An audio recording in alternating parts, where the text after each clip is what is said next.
বন্ধু ফাইনালি পাহাড়ে ঘুরতে চলে আসলাম, আর এবারের ট্যুরটা আমার বেস্ট ট্যুর ছিল।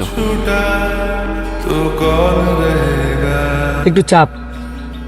হ্যাঁ রে দেখ কিরে সানি, হ্যাঁ না খারিয়া ছবি তোলার কোনো মানে আছে?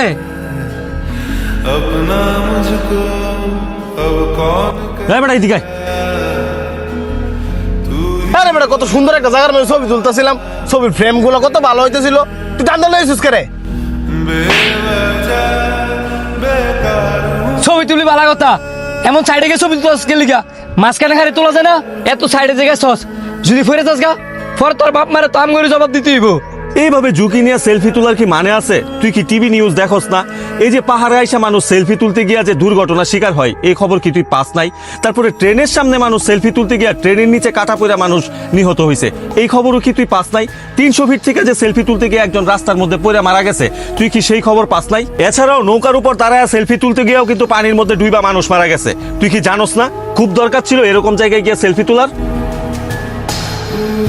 এই যে তুই এমন ভয়ঙ্কর জায়গার মধ্যে সেলফি তুলতে গেছস, এটা সাইডে ফেডে কোনো ব্যারিকেড আছে? আরে বেড়া তোর জীবনের চেয়ে কি সেলফি তোলাটা বড় হয়ে গেছে গা?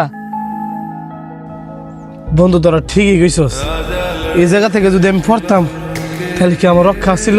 আমাদের সবারই উচিত সতর্কতা অবলম্বন করে ছবি তোলা।